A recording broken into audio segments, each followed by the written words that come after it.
स्वातंत्र्य सैनिक काँग्रेस नेते माजी मुख्यमंत्री वसंतदादा पाटलांच्या घरात भाजपने धडक मारली। वसंतदादांच्या नातसून जयश्री पाटील लवकरच भाजपमध्ये प्रवेश करणार आहेत। त्यामुळे दादांच्या घराण्याचं राजकारण कसं बदलणार पाहूया त्या स्पेशल रिपोर्टच्या माध्यमातून। सांगलीतील राजकारणाला नवं वळण। वसंतदादाच्या घरात भाजपची धडक। वसंतदादाची नातसून लवकरच भाजपमध्ये। माजी मुख्यमंत्री वसंतदादा पाटील घराण्यानं आयुष्यभर काँग्रेसचा किल्ला लढवला। लोकसभा असो वा विधानसभा निवडणूक, सांगलीतील वसंतदादा घराण्यानं नेहमीच भाजपशी दोन हात केले। दादा घराणं आणि काँग्रेस असं सांगलीत समीकरणच बनलं होतं। मात्र आता भाजपनं दादांच्या घरात धडक मारली। दादा घराण्यातील एक महत्त्वाचं नाव असणाऱ्या नातसून जयश्री पाटील लवकरच भाजपामध्ये प्रवेश करणार आहेत। आदरणीय देवेंद्र फडणवीस यांना भेटल्यानंतर मला असं जाणवलं की आपल्या लोकांचं काम करणारा, आपल्या बरोबर राहणारा असा नेते ते आहेत। त्यामुळे मी भारतीय जनता पक्षाबरोबर जायचा निर्णय घेतला। पण प्रत्येक गोष्टीची एक वेळ यावी लागते, ती वेळ झाली। कारण जयश्री बहिणींना गेल्या महिन्या 2 महिन्यामध्ये आमच्याकडे या, आमच्याकडे या, आमच्याकडे या सगळेच प्रयत्न करत होते।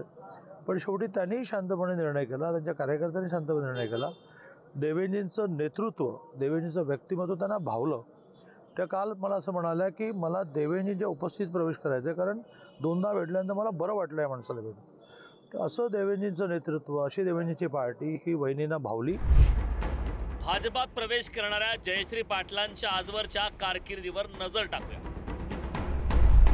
जयश्री पाटील वसंतदादाच्या नातसून, काँग्रेसचे ज्येष्ठ नेते स्वर्गीय मदन पाटील यांच्या पत्नी। अनेक स्थानिक संस्थांमध्ये सक्रिय सहभाग।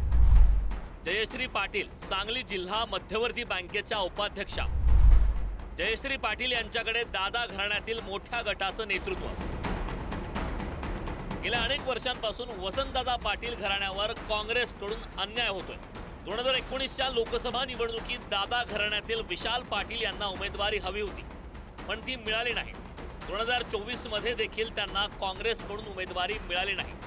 त्यामुळे त्यांनी काँग्रेसची साथ सोडली आणि अपक्ष निवडणूक लढवली। जयश्री पाटलांनाही काँग्रेसमध्ये डावलण्यात आल्याची चर्चा सांगलीच्या वर्तुळात आहे। काँग्रेसकडून डावलण्यात आल्याचा आरोप। 2019च्या निवडणुकीत उमेदवारीची मागणी। 2019 मध्ये पृथ्वीराज पाटील यांना उमेदवारी। 2024 मध्ये शब्द देऊन ही उमेदवारी नाकारली। लोकसभेत विशाल पाटलांसाठी जयश्री पाटलांकडून बंडखोरी।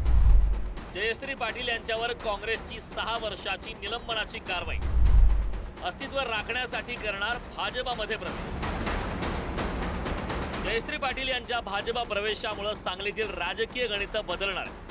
त्यांच्या भाजप प्रवेशावर खासदार विशाल पाटील आणि काँग्रेस आमदार विश्वजित कदम यांनी नाराजी व्यक्त केली। आदरणीय जयश्रीताईंनी जो काही निर्णय घेतला असेल तो आमच्यासाठी धक्कादायक आहे आणि या बाबतीत मी त्यांच्याशी निश्चितपणे यापूर्वीसुद्धा बोललेलो आहे। पुन्हा निश्चितपणे मी त्यांच्याशी बोलण्याचा प्रयत्न करेल आणि म्हणून ह्या बाबतीत पुढील काय पावलं टाकायचे हे आम्ही थोडं अंतर्गत काँग्रेस पक्षाचे नेतेगण, जिल्ह्यातले कार्यकर्ते आम्ही सगळी चर्चा करून योग्य पद्धतीने त्यावर निर्णय घेऊ। ऑफिशियल मीटिंग नसल्यामुळे त्याचं वृत्तांत काय कळलेलं नाही।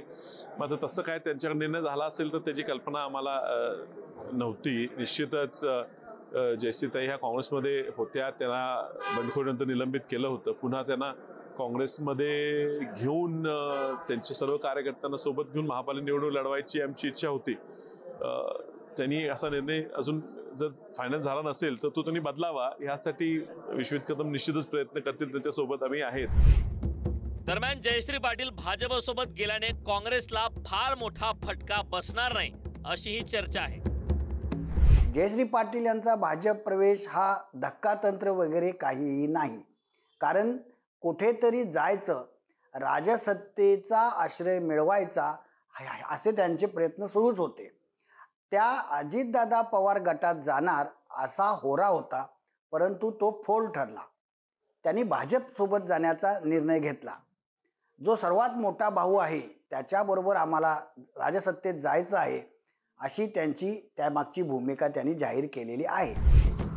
यात महत्वाचा मुद्दा म्हणजे आगामी स्थानिक स्वराज्य संस्थांच्या निवडणुकांसाठी भाजप सक्रिय झाला। सांगलीत महत्वाचा असणारा एक गट भाजपच्या गळाला लागलाय, मात्र त्यांची जादू ही सांगलीत किती चालणार ते पाहावं लागणार आहे। स्वप्नील पाटील, पुढारी न्यूज, सांगली।